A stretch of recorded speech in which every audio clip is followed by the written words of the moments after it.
Well, good afternoon, everyone, and welcome to a special board meeting here on October 30th, the day before Halloween. So with that, we'll get started. We're going to ask Director Wayne Rayfield to lead us in the Pledge of Allegiance. Thank you.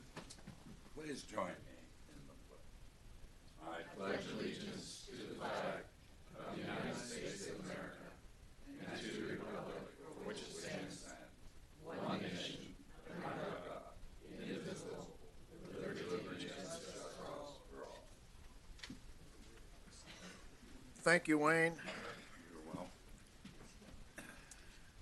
Are there, I guess we better go for a roll call first. Jody, I think you can know we're all here this evening. Looks like we're all here. And that takes us to our next item, our oral communications. Are there any requests from the public that are not on the agenda? Okay, well, great. But we're moving right along then. We'll start with our new business. And item one, what's the pleasure of the board to hear public comments first or go through presentations? I think it might be a help to the people speaking to hear the presentation. Very good. But that's Very good. Just my opinion. Okay, we'll take that opinion as what we're going to head.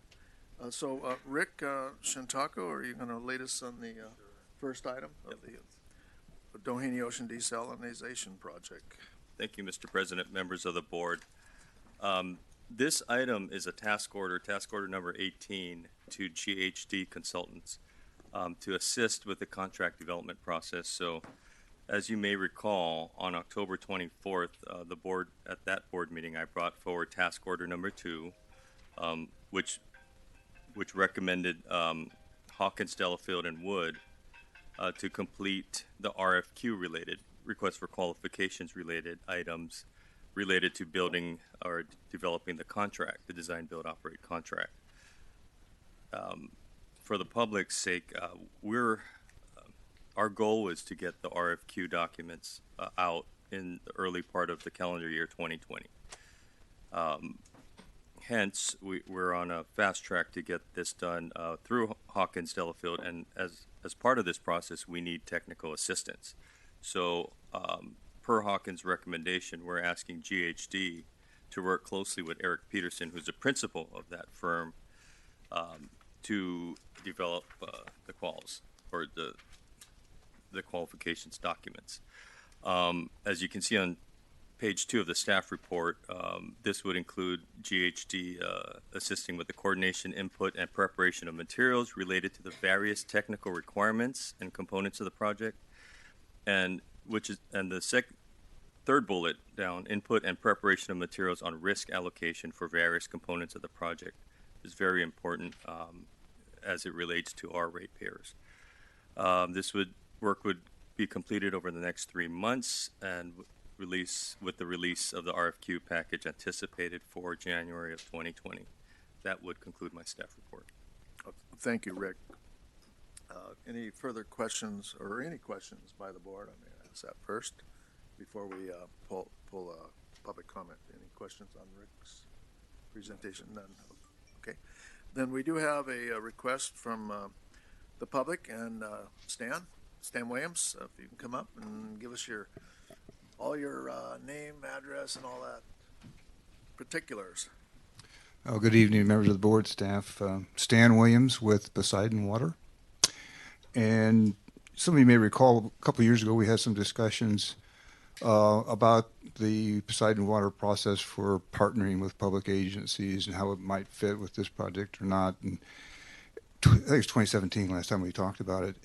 And so at that time, we were pretty committed to one form of P3 type partnership, as we've done in Carlsbad and doing in Huntington Beach. But things have changed a lot since then. I just want to make sure you all understand. We had some discussions about hybrid approaches. And your counsel, Mr. Peterson's actually done some presentation on hybrid types of arrangements for these type of partnerships with different components. And so I'm hoping, I noticed in the agenda item under the scope, there was a discussion of input into the risk allocation issue. And I'm hoping that can be a public point of input as well, because we've had some experience with our projects about the difficulty of the risk allocation between design, build, and operate. And so we want to be helpful to the project as much as we can, and we want to have the flexibility to perhaps suggest other approaches as you finalize your procurement approach for this project. Well, thank you, Stan. I think we're all ears on different concepts and ideas. So we're not locked in at anything. So if you have some, please bring them, give it the general manager and let us know how things that might help in the process. Well, thank you. I will do that. Appreciate it. I don't see any other requests to speak. No, that's all we had for one. Okay, then, well, I guess it's time to see if we have a motion to support the I'll change order. move the recommended action.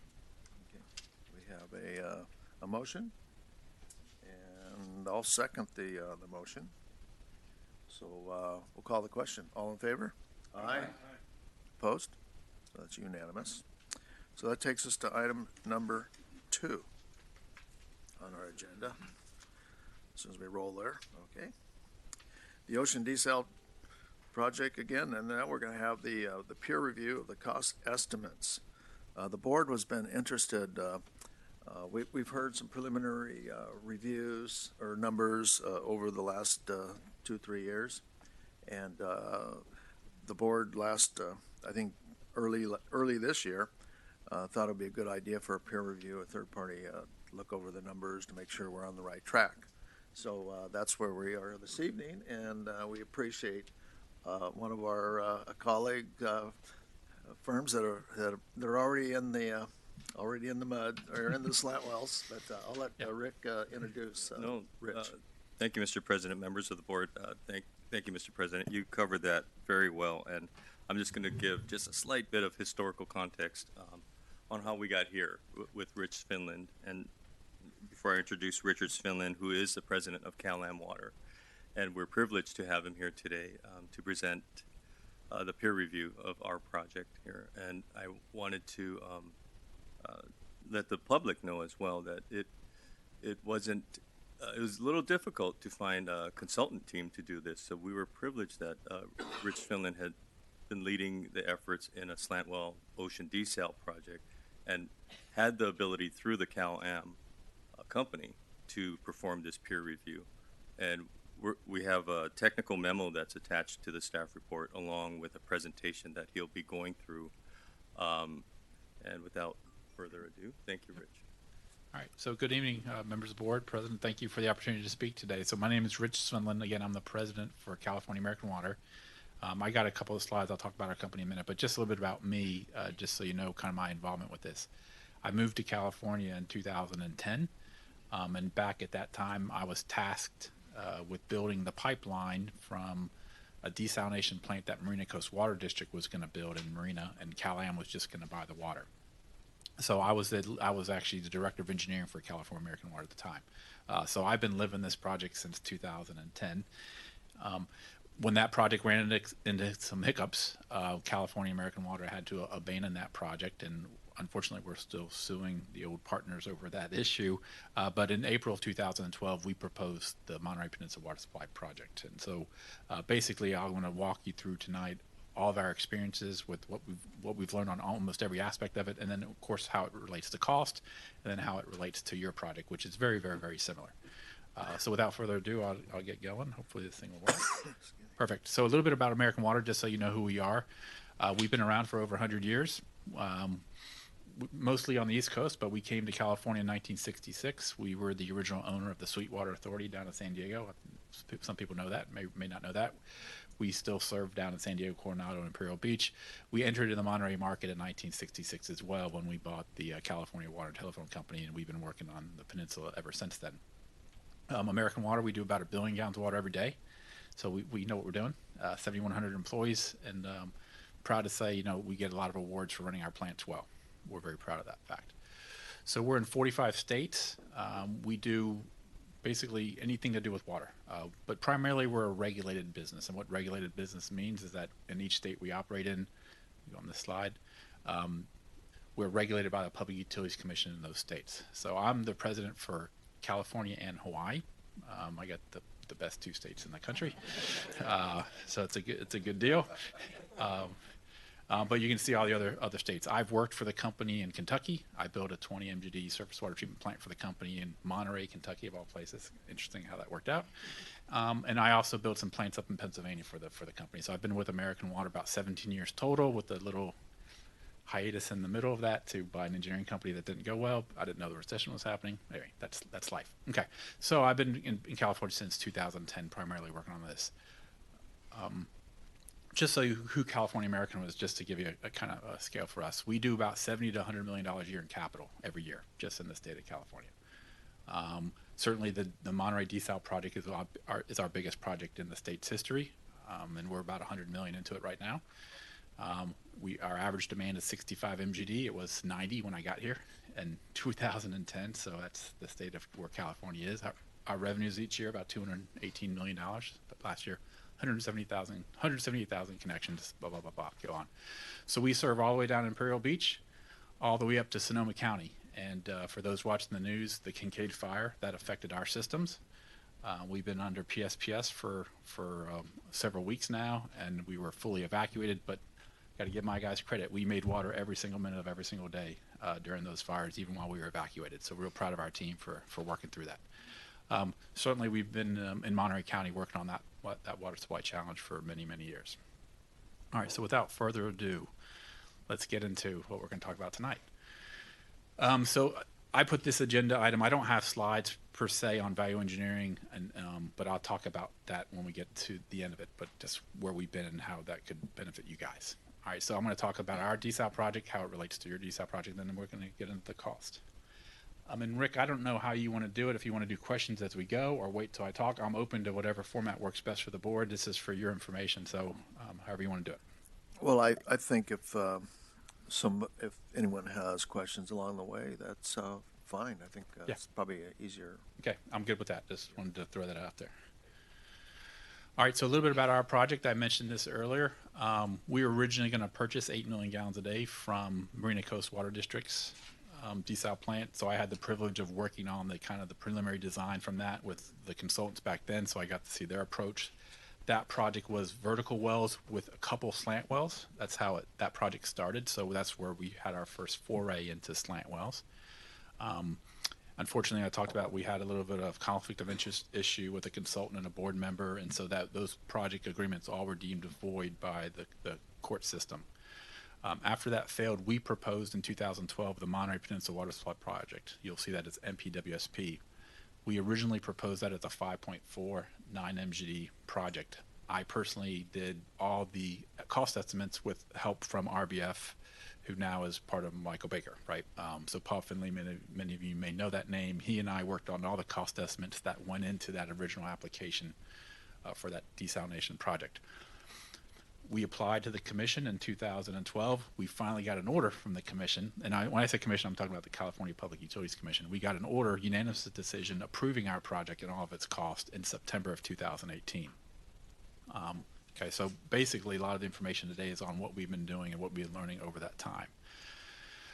By November of 2013, however, we had to refine our project size. We learned a little bit more things about demand and different issues and constraints, and so we upped our size to 6.4 million gallons per day, or 9.6. Why the two sizes? I just tell everybody up front, why the two sizes?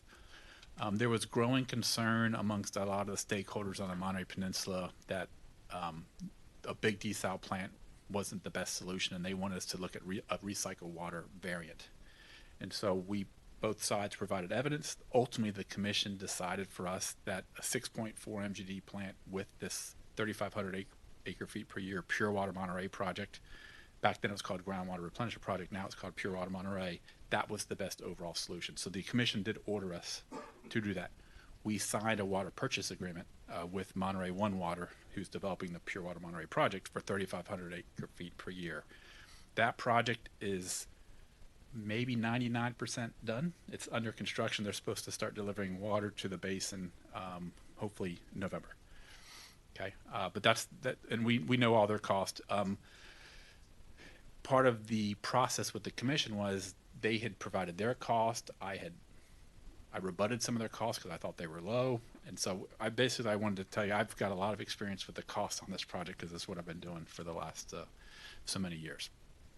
And finally, in 2017, we updated our cost to the commission as part of the hearing process, and as well as 2018, and ultimately the commission approved our cost cap of $329 million for our project. So a little bit of a breakdown of how that works out. And so we've been ordered to do the 6.4. It's $132 million for the plant itself. And when I say that's the fully loaded cost, that's all the engineering, all the permitting, everything tied into those numbers, just kind of divvied up into the buckets. Okay, it does not include financing costs. It's a straight capital cost. Our pipelines, this is one difference, our project with your project. We have $117 million of pipelines. That's a lot of pipelines. But the reality is we're replumbing our entire system to make this desal plant work. We were gravity flow from the Carmel River heading north, south to north, and now our plant's way north of us, and we've got to bring all the water back south. So we have $100 million of piping. That's slightly different.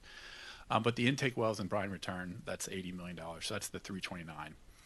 And those were the numbers approved by the commission. Under O&M costs, the commission also set up our O&M budget. And so here's the numbers that we have in there. $7.5 million for power, labor and miscellaneous 3.4, repairs and replacement. I'll talk about those individually as we get further in the deck. Purchase GWR, that's purchasing water from the Monterey One Water. So you won't have that cost in your numbers, but we do at $6 million a year. Basically, we're going to be buying water from them for $1,720 an acre foot. That was the agreed upon number in their water purchase agreement with us. We understand they're currently at 1976. So when we get to your final numbers, you're going to see you guys are cheaper than recycled water that Monterey One Water is doing. So pretty impressive. And then we have to lease capacity from their outfall. So that's our cost. I put a couple pictures on here just to show one of the challenges on our project is what the slant wells do to the groundwater basin. And this is some of the modeling work that was done as part of the EIR. It does create a protective trough that helps prevent seawater intrusion. The top figure is what the seawater intrusion is today. And the bottom one is what it will be after our wells are, because we are lowering it a little bit.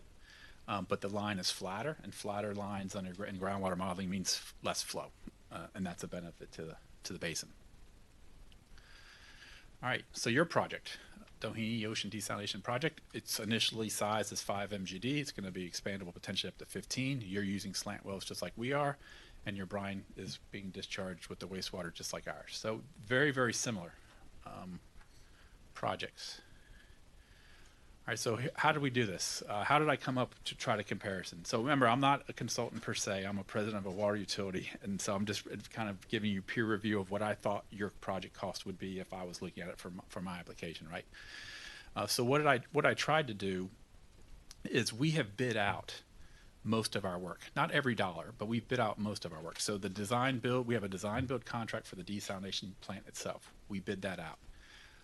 All of our bid documents, every bit of them, even the specifications, the RFQs, the RFPs, every bit of that is on our website. So it's free for anyone in the public to look at, even our scoring sheets, how we did all this. It's all, and normally as a private company, we don't do that, but there was concerns in our community of how that all works. So everything's out on the website. We also used Hawkins Sellafield to help us through the contracting process, and we had our engineering people work with them very, very closely to make sure we developed a spec that worked for us as the owner. I call us an active owner. We would like to know what we're buying, and so that process worked very well for us. All right, so how did we get to the cost? Basically, I took our bid prices that we awarded.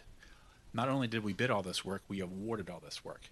Now, this was a little bit of a I don't know, I want to use the word gamble on our part, but we're under a cease and desist order in Monterey that we need to be off the Carmel River by 2021. So we wanted to lock in the prices as soon as we could because we wanted to have control over that. We did have some foresight, though, to put in these bid documents an escalation clause. And we didn't force an escalation clause on the contractor. We asked each contractor bidding, what escalation indices would you like to use and how would you weight them? So that way, once we awarded the work and we came back to actually give them a notice to proceed, we had a methodology to negotiate the price. And we thought that was pretty fair. So you get the benefit of, I know all those escalations, and I've used them to come up with a number that I think is real for today's dollars. Okay. Our desal pricing is the biggest component. Our contract with that contractor is just under $100 million. And so that price, we just finished negotiating with them. So you're getting the benefit of a fresh price. And when I say fresh, they went out and revisited all their subs. They've talked to all their vendors, and that's the number that they think is good, and it's current through the end of December. So that's a benefit for you guys. We think that's true market conditions. Rich, I see on the very top of the columns, the capital costs are in 2017 dollars. Yes. Are your you got brand new fresh numbers? Are they 2017 fresh? I can't, well, because how I started this process, when I started doing this for you, I didn't have a final number with CDM yet. That's our contractor. So these are 2017, but when I get to the summary, we put them all into current dollars. So, but good question. Yes. But there's an asterisk, because when I do escalation, I don't escalate the desal part because I've already made that current. Okay. All right. But what I wanted, and that's why there's a little asterisk on that part. Real quick, I did try to make the project similar because they are slightly different. So I removed some things, and that's what this list of items are. So it says components in MPWSP desal, but not in Doheny. So we have a really large clear well. I don't think you guys need one that big, so I took it out. Now let me make a comment on that, just so as we start thinking about things and how things change in life. I'm currently working with Southern California Edison, and I know that's not the power provider for you guys, but they're doing a study on overgeneration. And so what's going on is that there's so much solar power in the day, they want to put it somewhere. And so they're talking to water utilities. Hey, could you pump harder in the daytime and then rest at nighttime? And I said, well, if you give me an incentive, we can talk anything, right? So the concept that could help with your energy costs, and we're very early in discussions. I don't know where SDG&E would be, but some of these trade-offs, you have to think, okay, maybe I need a bigger clear well now because I'll be pumping longer hours of the day. But anyway, right now your clear well was, my clear well was too big, so I just made an adjustment. A couple of I don't need to go through all those details, but basically I tried to make the projects apples and apples. And when you get through the number, my estimate for the project is $89 million. Okay. Rich, real quick. Yes. You talk about power. Much of Monterey and the peninsula is under community choice energy or agri. It's just starting. It is, okay. Yeah, so we have not negotiated that with them yet. When we did all these estimates, we were in active discussions with PG&E. Now, to be fair, that was before all this stuff going on with them. And we were talking with them about a lot of different things. Do we bring in high voltage power because they have a lot cheaper rate? And we're about 3 miles away from a pretty high voltage line. And it could be 4 or 5 cents a kilowatt hour type of savings. So those are all options that are kind of open to you. You'll see I just kind of picked a simple number for you guys, but as you work through your project, you can explore those different options. Okay, thank you. Lastly on power too, so we're co-located next to the landfill. The landfill has an 8 megawatt natural gas, methane gas from the landfill plant. They're currently tied up in a PPA to someone else. But when that becomes available, we want to look at that as well. Now, when I initially talked to those guys, they want to make money too. So like everything in life, it's a negotiation. But they're probably in the 11, 12, 13 cent kilowatt hour range based on our discussions. It's kind of what we plan for you guys. One follow-up question before we get too far away. What was the trigger that required you to come off that river water? By 2021. Yeah. Okay. Yeah, this is a great story. So it all goes back to 1995. And the State Water Resources Control Board made a determination at that time that the groundwater we'd been pumping from the Carmel River aquifer was not groundwater, but it was surface water flowing underground. And so if you have a surface water, you have to have a water right. We did not have water rights for all that water. We have water rights for some, but we didn't have water rights for the groundwater. We thought it was groundwater. They said it's not. Okay, so that's what started the whole process. So they issued an order, Order 9510, and they basically instructed us to start doing things to benefit the river. What a lot of people don't know, part of the rest of the story there is At the same time they issued that order to Cal-Am to stop reducing or start reducing pumping on the Carmel River, they also awarded the Water Management District 29,000 acre-feet of surface water rights if they would build a dam. So this is how this project came to be. The Water Management District had all these water rights to build a dam, so they went out to build a new dam. It went to a Prop 218 vote and failed. And Cal-Am is a regulated utility by the Public Utilities Commission. We didn't have to do a Prop 218 vote, so we said, okay, we'll take your project and we'll rebrand it as the new Carmel River Dam, and we applied to the California Public Utilities Commission. And during that whole process, a couple of legislators got involved, and they said, we don't do dams in California anymore. You need to look at Plan B. So Plan B was studied, and probably 100 different alternatives came around. The result of Plan B was they wanted to do a desalination plant just like Tampa Bay and just like Carlsbad.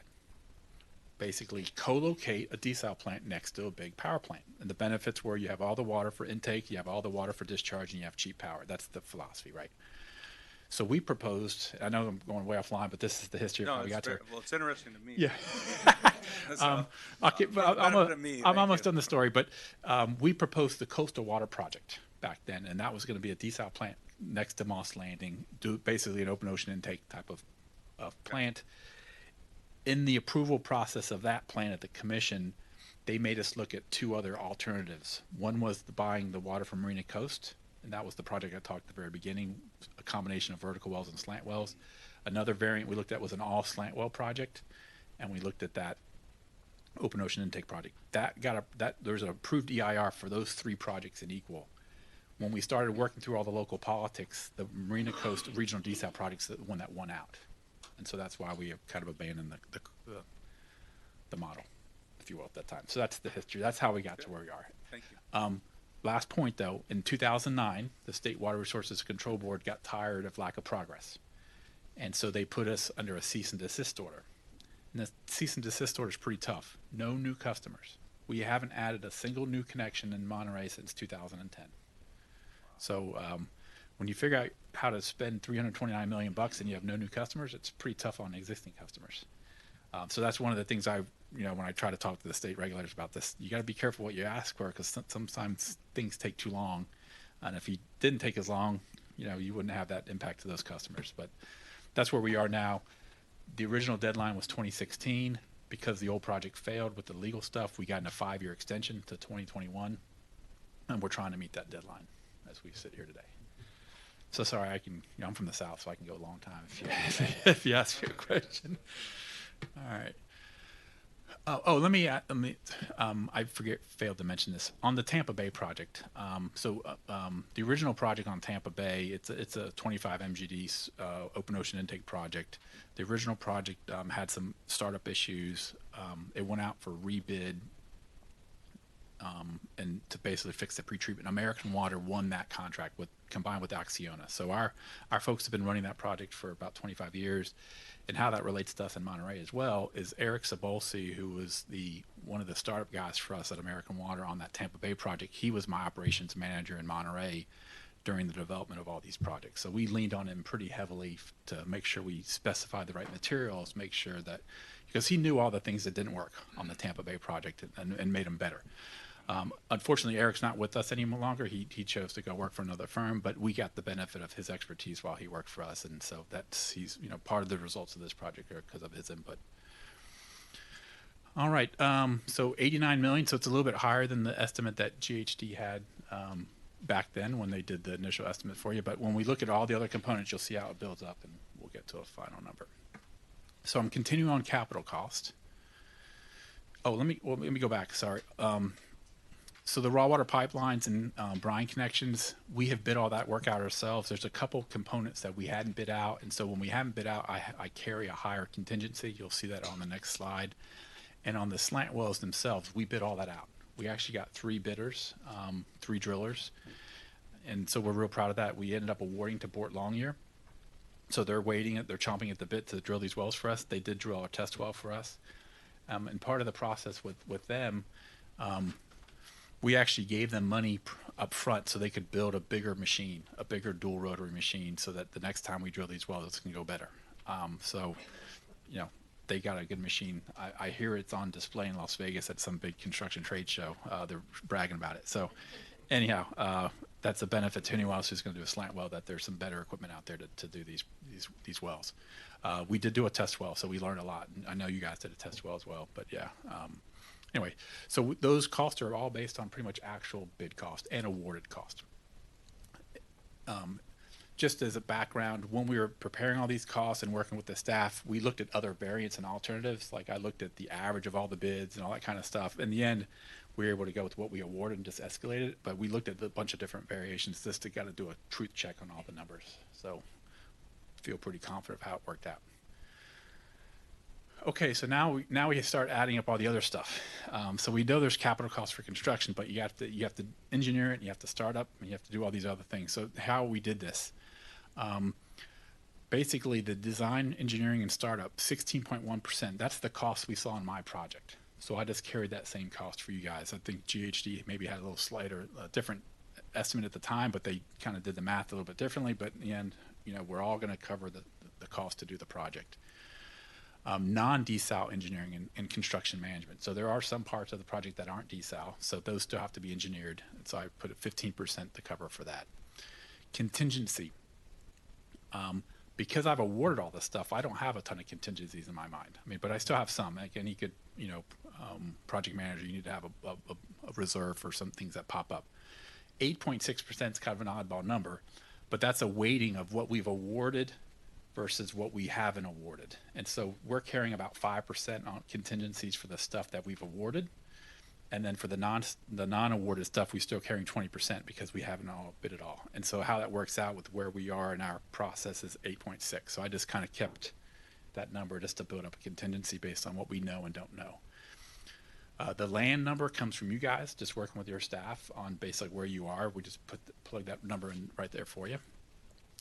Rich, can I just clarify that that's the land for the easements for the conveyance pipeline and the wellheads at the state parks? Yep. Only. Doesn't include the treatment plant, which we own in title. Now, under contractor overhead and profit, GHG, the way they built their estimate and the way they did it is correct. That's how it's typically done during the design and the planning phase. They put in the overhead and profit for the contractor and allowances for known and unknowns.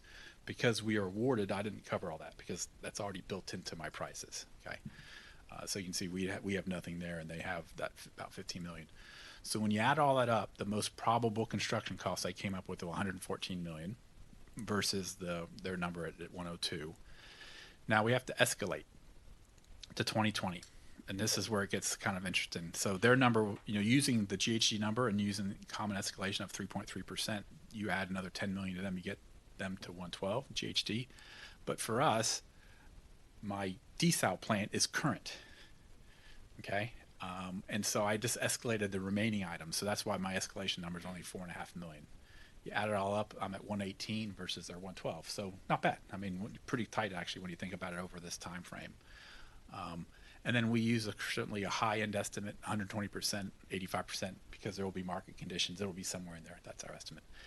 We proposed the exact same thing to the commission when we applied for our project. We said, hey, it could be anywhere between 85 and 120%. What we ended up, in the end, the commission did not give us the extra 20% on top. So the 329 is our number with all our contingencies, but they gave us the ability to come back if we need to, if we go over that for market conditions. So that's built into our our financing. Any questions on how we build up these numbers? Don't see any questions, but it certainly looks like GHD has done a great job getting us. Yeah. Didn't sandbag us and didn't tell us something we didn't want to hear. So we appreciate that, Mark. Yeah, agree. All right, so the next part of this is just as important as the O&M cost, right? And so what I did is I took our O&M cost model that we built for the commission process. Now, I don't have true operating costs from our contractor yet because they haven't built it. But in our contract with CDM Smith, they're our design builder for the desal plant, they actually have, there's requirements they need to meet a certain number. They need to meet a certain power per million gallons. So we basically took their bid numbers and tried to populate all these things. So the chemical costs based on what they estimate they'll use for chemicals. The media membrane replacement, When we went through that process originally, just to give you the background on this, Rick said, Rich, your number's too low. I took the number that CDM Smith gave us, and it probably was low. So I went back, and I know some of the guys at Carlsbad, and I called them up and I said, hey, what's your cost to replace a membrane? And they told me, and I said, how many do you have? And they told me, and then how long are they going to last? And he said 7 years is safe. I mean, just as a ballpark number. So I basically plugged in that number based on what my contacted for the Carlsbad project told me. So I think that's a pretty fair number. It's basically $400 a membrane. How that works out to be. The removal and replacement, this is always, it's a percentage. It's just done on a percentage basis. There's always some questions on how do you determine that. We've in our mind validated that number because CDM Smith, which has a big chunk of it, that was within what they budgeted. But also we spent a lot of time specifying materials for this project with the know-how that our team has because they've worked on these projects before. So it's kind of we felt the number was fair based on what we know. An example was super duplex steels, right? When you're doing your slant well, all that stuff that's super corrosive. We learned what steels work and don't work. And as an example, during our test well, we were getting crunched on time. And so one of the guys just threw in a cheap bolt. It's still stainless, but he threw in a cheap bolt because we knew we had to get this thing up and it's running. It didn't last. It didn't last more than a month and a half. Had to pull that thing out, replace with the right bolt, and the right bolts are all look perfect. So there's definitely, you have to know what you're doing. And so we feel like we learned a lot during that whole process. And so we specified materials. So FRP when it's correct, HDP when it's correct, all the materials we think are correct. So our removal and replacement budget we think is appropriate for what we know going into the project. Labor and miscellaneous, you see a little bit of a difference there between what GHG estimated and what I have estimated. The main difference being for that is we put in $250,000 a year to monitor brine out in the ocean. So I'll tell you that story real quick. Basically, Surf Riders was one of the interveners in our process at the PUC, and they were worried about what's going to happen to the brine discharge out in the ocean. We entered into a settlement agreement with them, and we agreed to place seafloor monitoring brine stations at certain locations around the outfall. And then we also agreed to what steps we would take if those things showed that we were exceeding the 2,000 limit that the state board allows us. We estimate that's going to be $250,000 a year to do all that monitoring. It's not cheap, but we thought it was certainly important, and certainly the protecting the ocean is important to us as well. How that works is you have to send a boat out, and the boat's got to go pick up the units are down there. They basically sit on the ocean floor. When they're done collecting, they shoot a buoy up to the top. Boat comes up, picks the buoy up, and it pulls the whole unit up, download the data, you put it back, and you send it back to the ocean floor. So that process is a little bit labor intensive, but we certainly thought it was worth it. So we included it in our O&M cost for you. Question? Yep. Yeah, so great question. So the bay is about 33,500 on average. Our modeling was done with no wastewater effluent, zero, so all brine. And the reason for that is the wastewater plant that we're going to, it does, well, first off, it's doing the groundwater replenishment project, so 3 MGD is going to come off the discharge. But secondly, if you've ever had an artichoke, many people don't realize that that's all irrigated with recycled water from that facility. And so in the summer months, they have zero going out, the outfall. So we had to monitor that. We had to do it that way as worst case. So our brine, it's in that 50,000 number, roughly. Question on the outfall as well. Yeah. How far offshore and what kind of depth are you at? Yeah, so the outfall is owned by Monterey One Water, formerly the Pollution Control Agency. It's, if my memory, I'm going off memory here, but it's roughly 2 miles out, and about just under 100 feet, I think in the 95 feet range. It has diffuser ports on the last maybe 1,500 feet, 2-inch diameter duckbill diffusers. So all that was modeled as part of the EIR work. There's some debate, do we leave them flat or do we angle them up? There's pros and cons to doing all that, and that'll be kind of probably fleshed out when we get the final permit from the permitting agencies. And then at what point were you challenged by the Surfrider Foundation? Well, they intervened at the very beginning. Oh, okay. And they were worried about the brine discharge. But we, like I said, we worked it out with them. They were worried about sizing. They didn't want a plant that was too big, because in the end, bigger plant, bigger brine, right? and they're worried about how would we monitor it and what would we do if we had, if the plant put out brine stronger than what and I don't have the document in front of me, but we laid out what we would do, including doing a capital upgrade and modifying the outfall to make it work better. Great, thank you. Yep. Okay. These numbers were also escalated, right? Because these are 2017 dollars. We escalated them a slightly lower escalation, 2.7%. And just so you know why I did that, well, a lot of it's because I think labor is a good chunk of it. I just negotiated a couple union contracts with my guys, and 2.7 is kind of how that averaged out. So it seemed pretty reasonable. But also, when you look at some of the power numbers, that number seems to be in check. That number could go up and down based on your experience, but that's the number we used. Okay. All right. So a little bit higher than GHG's estimate, but pretty realistic to where we think. Oh, power. Let me just say that. So I used 12 kilowatt, but escalated it to 13, assuming that's the power at the time. And like I said earlier, you can work with your power providers to see if there's any other options out there for you. If you bring in higher voltage, they may have a potential discount for you, or even over generation if that's something that SDG&E is looking at. You could dig into. All right, so putting it all together, right? We got O&M costs, we have capital costs. Now we want to try to bring that into a cost per acre foot.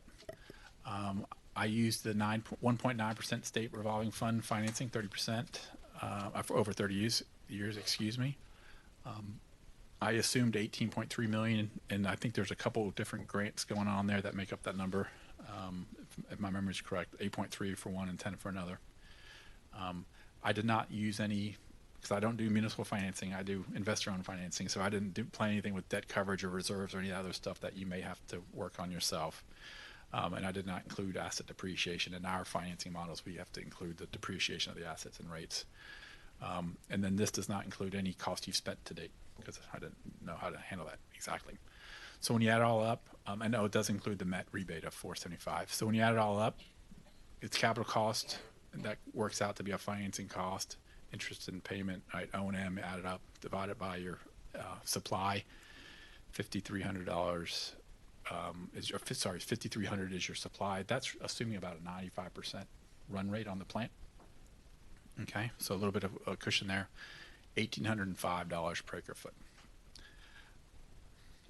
Okay. All right, any questions on this? A lot to digest. All right, so I have another item on this. So value engineering, I put it on the agenda because I didn't want to forget. We have done value engineering on our project. It was basically one of the requirements we made with the public agencies that were kind of watching our cost. And I have that entire report. It's free to you guys. You can use it. Since you haven't designed anything yet, you can use it as part of your design process to say, hey, do we want to do this or do we want to do that? I'll tell you one of the ones that came up that was interesting from a dollar perspective. It had to do with how do you design the plant to run from an efficiency perspective? Did you go for a higher recovery or lower recovery? And the trade-off that we made was, the higher the efficiency of the plant, the brine strength increases. And so I wanted to make sure that when we discharged the brine, that we still had a little bit of a safety factor out there. So we chose to operate more like in a 41, 42% efficiency, overall efficiency, which is probably on the low end of what's out there or what's capable. But for us, it worked because of the brine limitation. But there's a lot of options. Like I said, I'm happy to share our report with you. You guys can go through it, and we had some pretty good, high-powered experts around the country looking at these ideas for us, and that's free for you guys to look at as well. Well, thank you, Rich. I tell you, South Coast is really in debt to you. We really appreciate all the intel you have on this project, and I know you've stubbed your toes along the ways, and it's certainly helped. Well, everyone in the DSI world has. It's helped. It's helped us follow her on since. So it's been a great presentation, and I know that for the audience, GHD had done some runs on energy, and as we look towards alternative energy, that might be where we can pull that 1,800 down. I think we saw some numbers that were every penny you save is about $50 an acre foot. So we'll be looking really hard at lowering that alternative energy cost. Colleagues, some questions for Rich? Yeah. Rich, Bill mentioned alternative energy. Yeah. Did you, in the Monterey project, look at any alternative energy sources? So the main one we looked at was the landfill that was located next Yes. door to us, right? And they have 8 megawatts available. We needed 5 to be safe. Actually, about 3.9 for our smaller plant size. Because our project has been delayed a little bit over time, a bunch of different issues, they said they couldn't wait for me, so they signed a PPA with someone else. When that's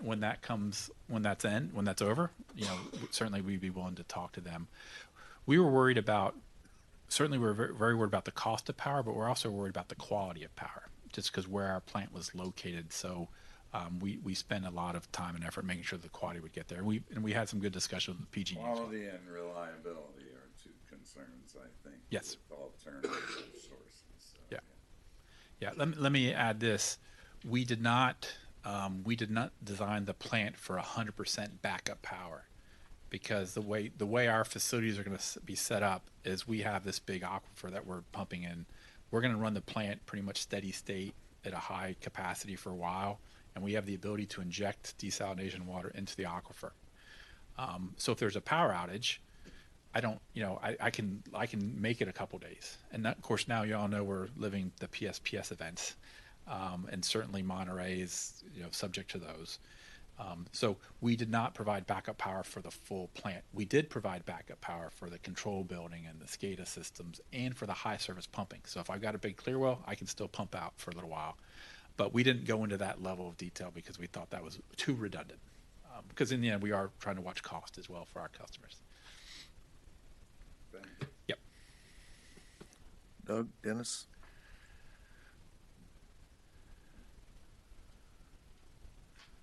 I've got one while Yeah. he's looking. What, did you have a number on a per slant well installation, per unit? Per I have cost? it on my spreadsheet. I I thought could maybe look you, it at up. the top of your head, perhaps, I want to say it's in the 4 to 5 million range, but I could double check per well? per well. Okay, thank you. Dennis? Yes, I think you answered this question, but you said an assumed 95% annual usage, and that means about plus or minus 20 days a year that you're not in service. You have that ability because of your injecting it into the groundwater supply, but we'll need to keep that in mind here as that relates to supplying customer needs. If we have to be out of service for those many days, we need to also have some kind of a backup supply to be able to service our customers during the time that we would be when the plant would not be operating. And if I can add to clarify too, we do have a redundant train. So all of our costs assume a redundant train. And so we actually, in our EIR, this was looked at because if we're running 6.4, but we're offline for 2 weeks, and I want to make up that water, so to speak, then our EIR assumes that we can turn the plant wide open and have all trains online to make up that shortfall. Now, it doesn't work if you don't have someplace to put it. But the idea is at least, the pricing I have includes a redundant train for you as well, because, that's how I did our cost estimates. As you were doing your introductory remarks, you also mentioned about the information sharing that has occurred among the desal plant operators and potential operators here. And I wonder if we know, or if you consulted with Carlsbad on their electricity rates to know how that program was working out. I did not talk to them specifically on their power costs. Is that something that that we would be able to learn if we asked that question of Carlsbad? I would hope so. Thank you. I see the nod from the right person in the audience.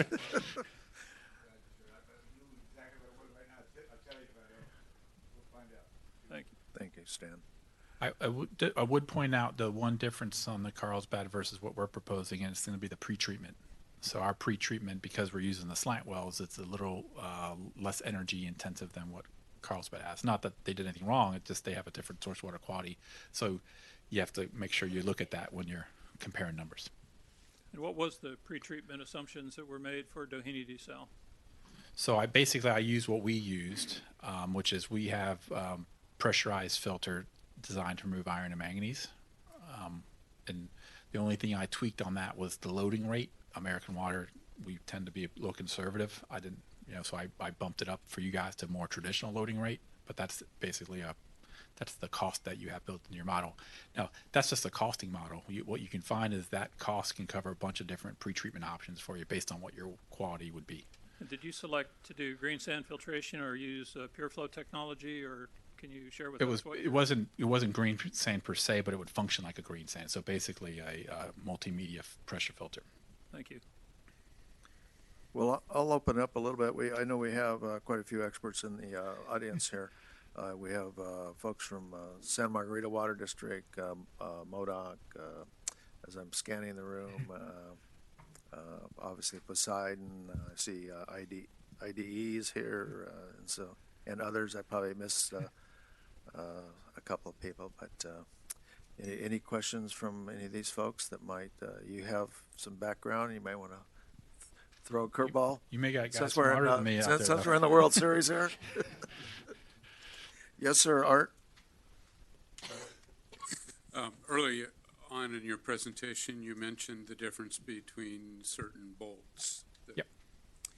And early this year, I learned something new from, and you mentioned Hawkins Delafield. We had a workshop with them, and he introduced the concept of industrial grade and utility grade.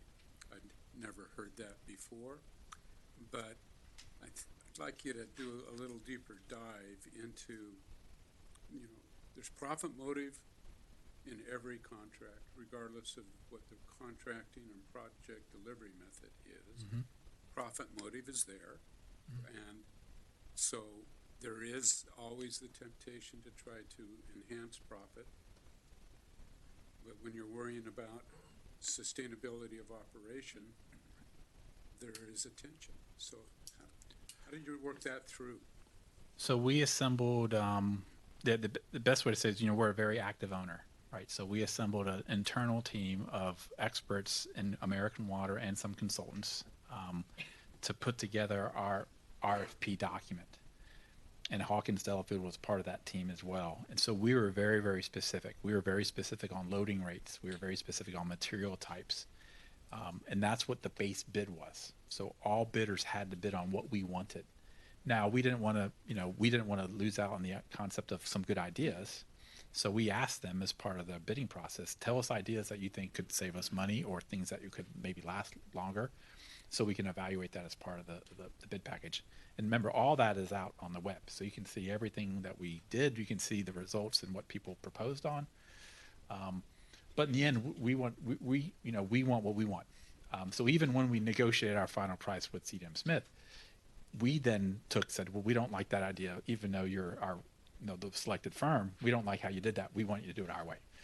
And then we negotiated a price to work it out that way. So it's just based on the experience of our staff, and we're willing to certainly share all that stuff with you guys if it helps. Great. Rick? Can you briefly go into your slant well testing, and I don't know if you want to compare to us, if you know what we've done through MODOC, but I'm just curious as to your slant well testing, what you ran, how long it ran for, and things of that nature. Yeah, so, and also every bit of that data is also on our website. Yeah, I mean, it's tons and tons of data. And I'm going a little bit off memory here, but basically we ran our slant well over 600 days at pretty much 2,000 gallons a minute the entire time. We did have some power quality issues with PG&E just because we're at the end of the line, and we know in the final product we'd have to have a little better, more reliable power. So when you look at our graphs that we put online, you see a lot of blips. Most of them were power outages or power blips where the thing turned off. The unit performed greatly. I think one of the benefits, or one of the things we learned, and of course we used the same consultants that did yours as did ours. We spent a lot of time in the development phase of that well, and so that was critical to make sure the well performed at the best it's could. But certainly, Geoscience, who's the firm we use, they learned a lot by doing another one, and I think the next one will be better. We learned some tricks during construction that would make it go faster the next go around, and how the gravel pack's done and all those type of things. But we were very pleased with the well's performance.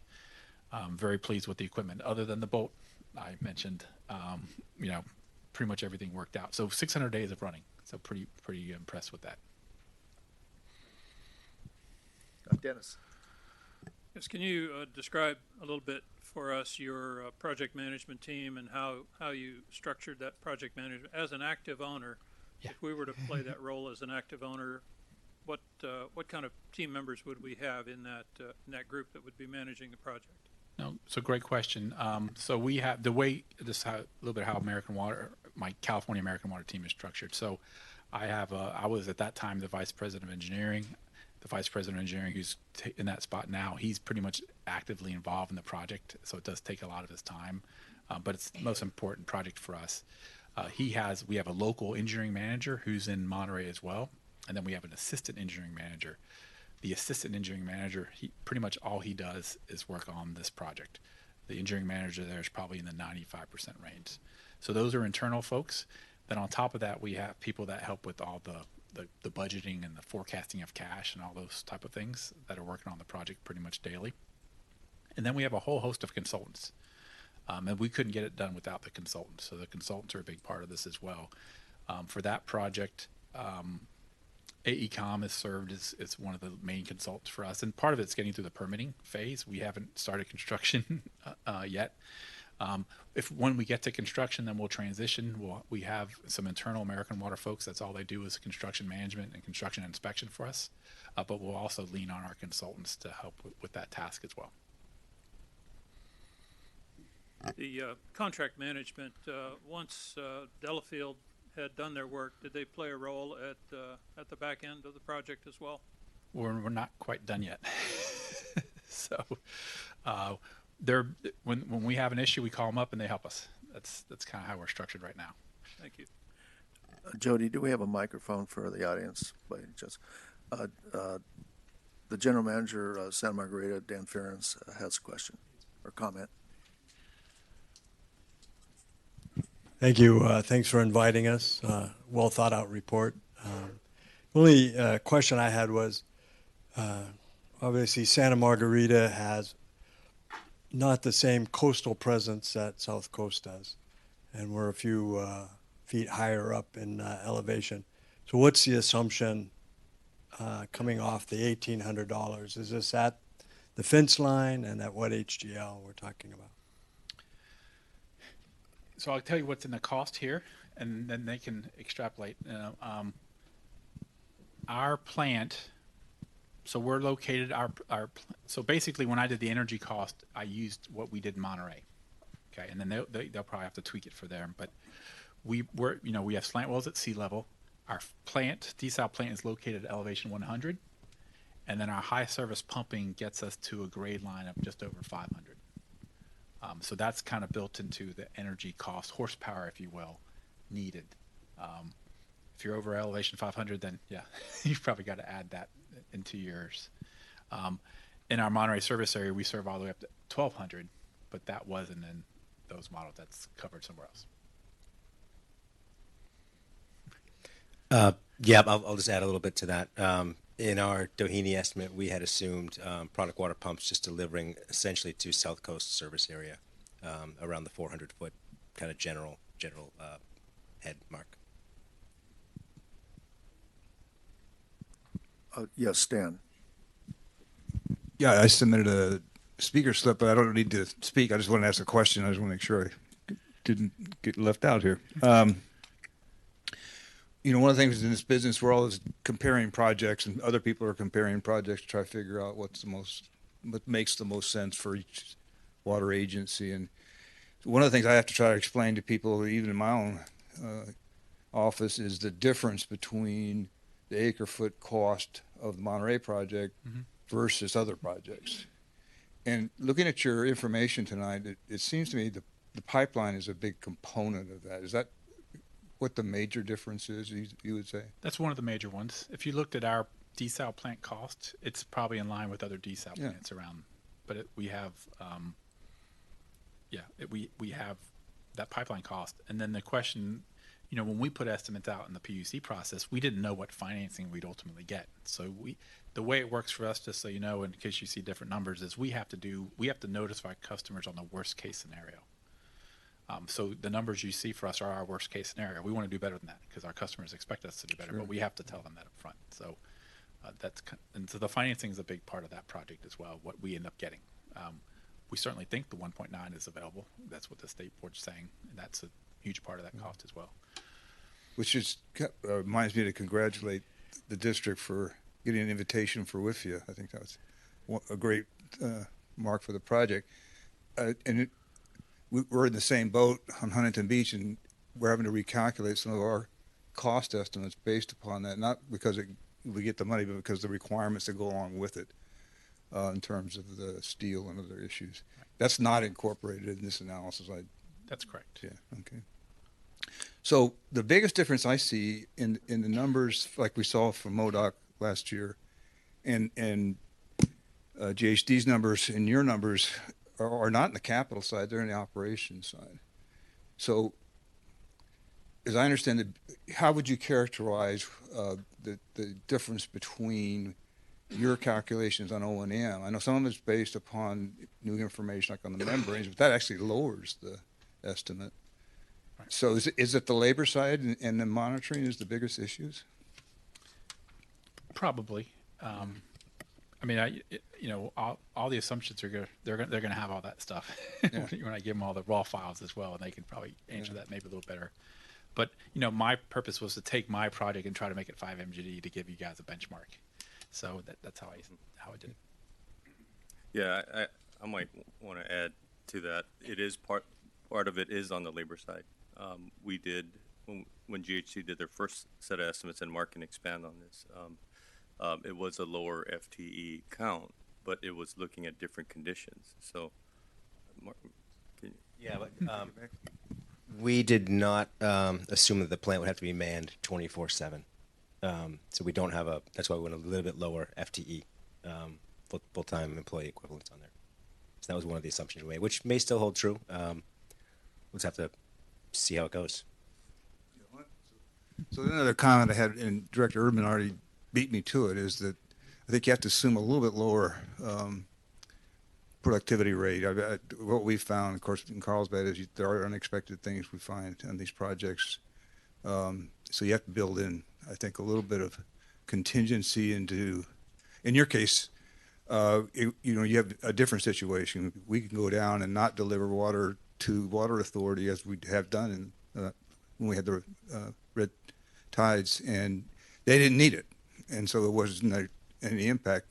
And of course, under our arrangement, we eat that. We don't get paid unless we provide water to them. But in your case, it's different. So I think it was a good point you made. Dennis has another, and then Carl after that.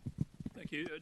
Did you have to pay, or are you in negotiation with the State Lands Commission for any leases that as part of the slant wells for their offshore leases? I'll call it.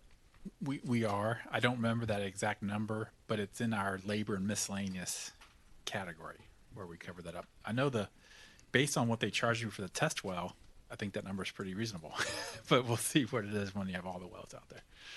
That may be a test number too. Second. Go ahead, Dennis. Second item, just to make an observation here about the final costs and how this really looks to me in terms of trying to make an evaluation, and that is that we end up with a $12 million a year cost for this project when you include the operation, the debt service, and so, and I don't think we've included in here the cost that we've spent to date, which is about $7 million as I understand it. So that would need to be added into a full, dollar for dollar analysis. Currently, in our budget for 2020, we are going to pay MODOC $6 million a year for water. And this project would 100% substitute for that project or for that expense. So as I see it, we would be trading a $6 million a year bill for a $12 million a year bill. And so we need to really see if that additional $6 million a year that we are going to be asking our ratepayers to come up with, what is that buying for us? And one of the things that when you look at the analysis that MODOC did with respect to long-term supply stability and so forth, we look at this being a supply project. But also, is it really a redundancy project unless we put in full redundant electric power? So we need to take a look at whether we need to add a component to this project to make it fully redundant electrically. And so these are the questions that I see this board still having to tussle with now that we've got what I think are some pretty good numbers in front of us to deal with. And so it's going to be a lot of push-pull here to try to make sense of all of what we have and evaluate that and find out whether the 12,200 customers that we have are willing to step up and pay the additional $6 million a year that this project would cost once it came online. And we also have to recognize that we're not going to be able to step away from the entire $6 million bill for MODOC, because there are going to be some readiness to serve charges and other fixed charges that are part of the MODOC bill. So I think that all has to become part of the analysis that we look to here. And perhaps we need to ask our customers, are they willing to pay that extra $490 a month per customer? I'm sorry, $490 per year per customer to engage in this project.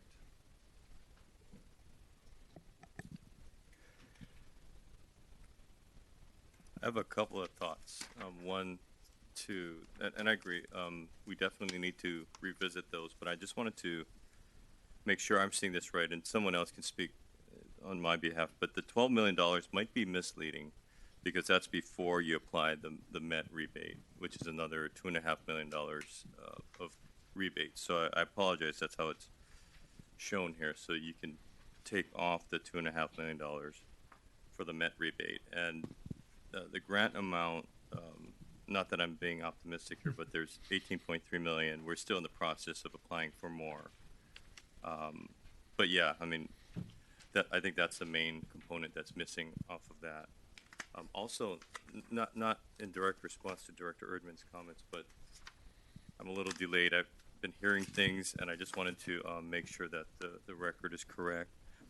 Dan Farron's asked a really good question about the HGLs, and it's more a question about the regional benefit of the project. And I wanted to make sure that it's understood that this project, the way it's structured now, is at the fence line and would serve the South Coast Water District area. However, we have the benefit of the joint regional water supply system pipelines being adjacent to the site. And Carl Seckel knows much more about the HGLs there, but it could feed all the way up to the Moulton-Niguel area without additional pump station capacity through the southern end of the joint regional system, which would include San Clemente area. There are potentially interested agencies such as Santa Margarita Water District and El Toro Water District, who I spoke to recently.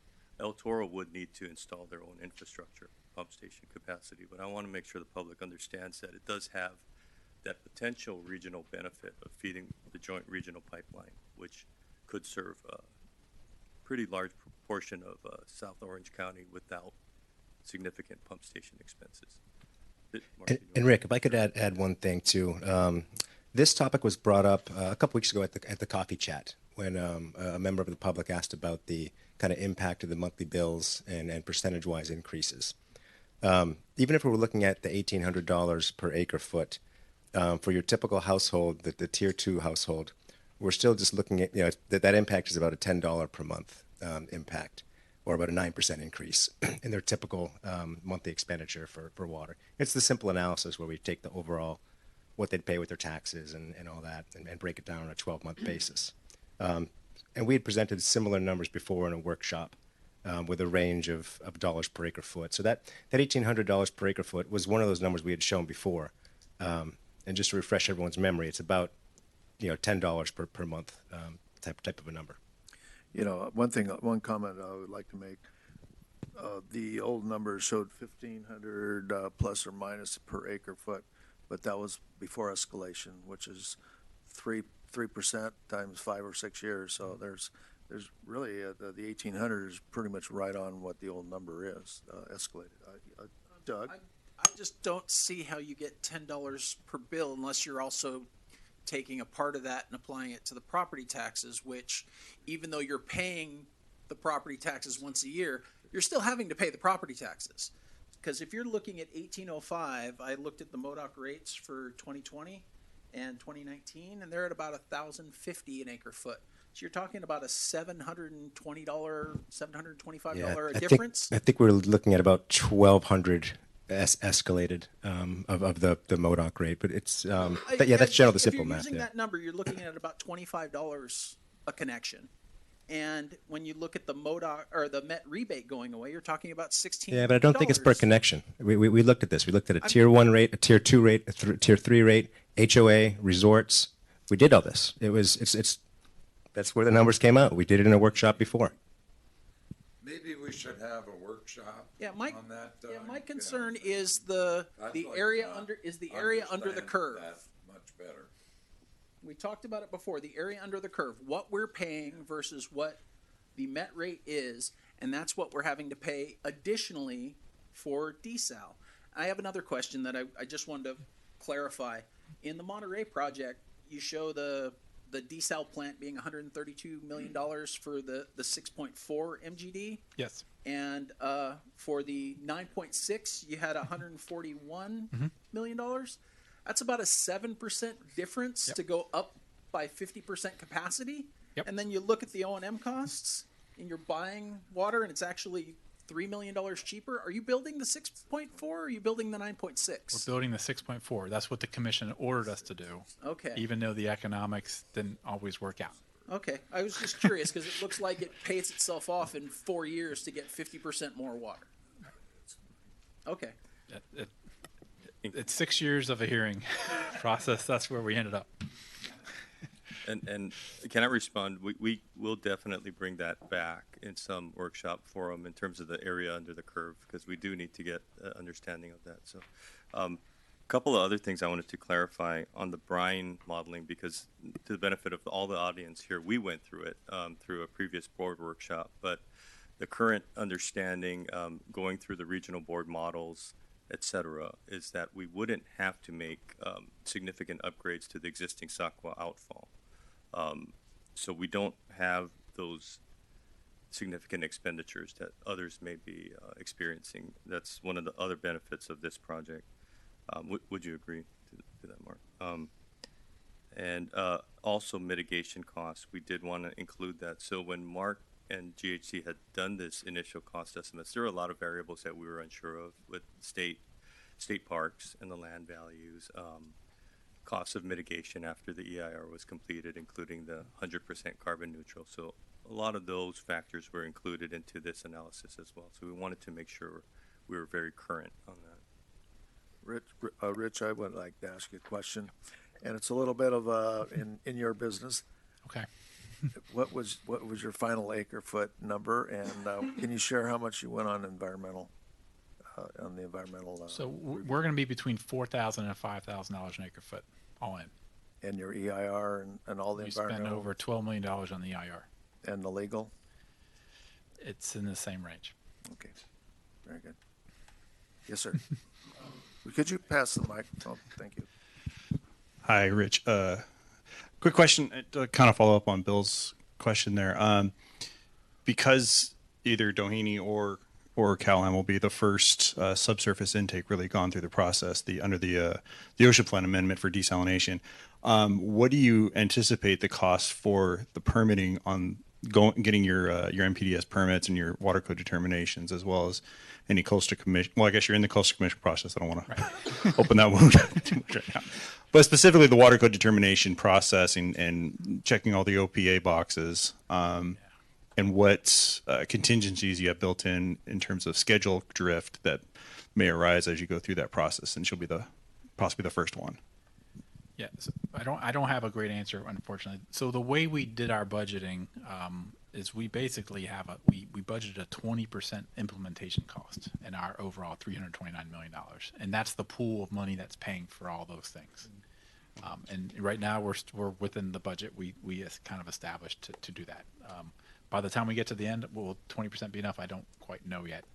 From a schedule perspective, since the cease and desist order on us is from the State Water Resources Control Board, we are hoping, praying that there is a expedition of that process, because this is ultimately to satisfy an order from them.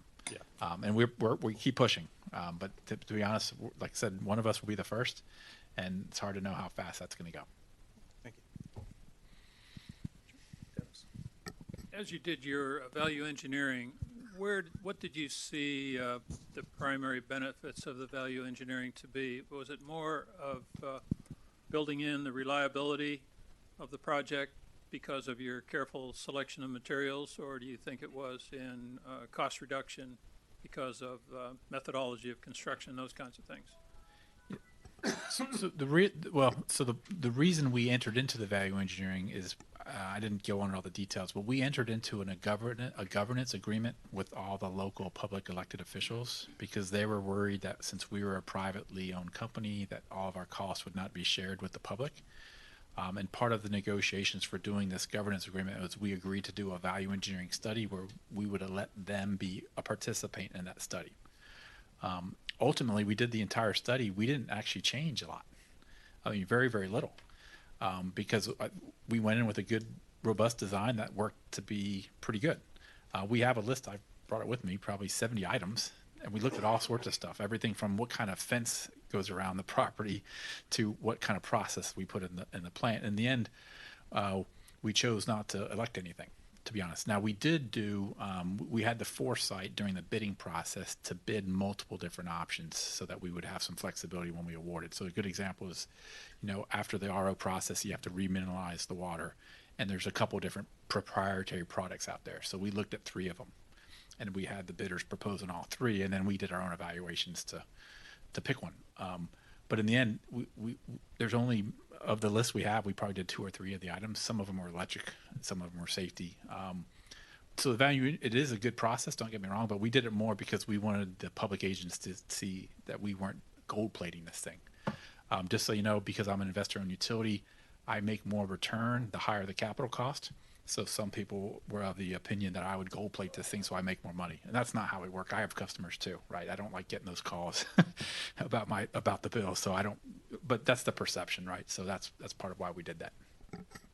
And is it necessary to have any redundant power at your plant in order to do an orderly shutdown in the event that you do lose your primary source of power? Can you say it again, just make sure I understand what you're...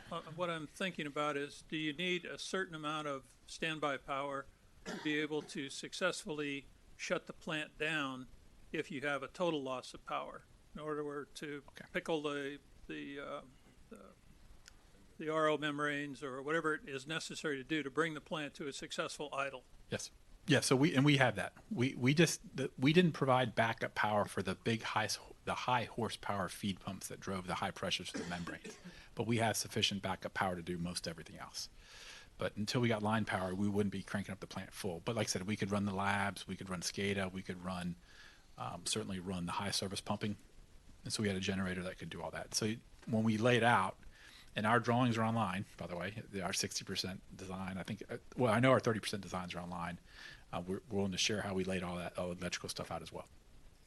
I guess what I'm struggling with too, I probably should have asked you a while ago, but the different objectives of the project, the way I see it, you have a performance guarantee basically on the drought-proof objective. So during the annual period, you need to perform and provide that performance guaranteed supply. Our project is different in that, so you have the redundancy in trains, et cetera, to catch up, right? Correct. Our project is slightly different. It does provide a drought-proof supply gap, or meets the drought supply gap, but it also, probably more importantly in the South Orange County region, meets that emergency gap. During a catastrophic emergency, we need to have that redundant power supply, and that's what Director Erdman is getting at. So I see that as a difference in the project. Would you say that's... It sounds different, yes. Okay. Agree with that. Are there any other questions from the audience or from the board? Art? I have more of a comment. I'll throw it out to you. You made the statement, or actually alluded to it a couple of times, the pressure you're under from the State Water Resources Control Board to move efficiently. Well, we've had some recent experience here with the State Water Resources Control Board having a real hard time getting money out that's already been granted or loaned to the water district. So that's one reason for why I snickered. The other is this. During a few years ago, responsibility for the Safe Drinking Water Act implementation was transferred from the Department of Health to the State Water Resources Control Board. Right. They had to do legislation in order to accommodate that move.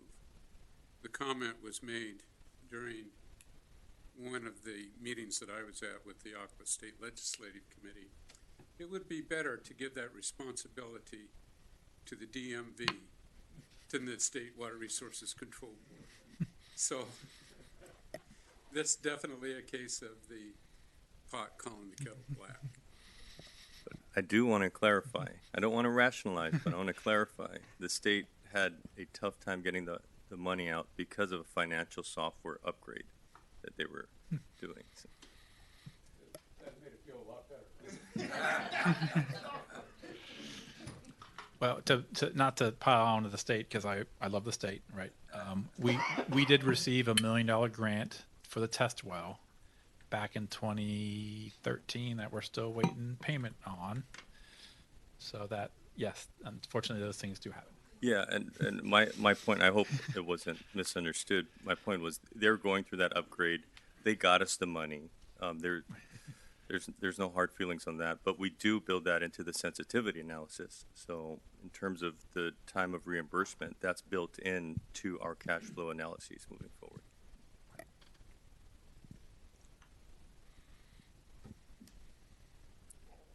Additional questions, comments?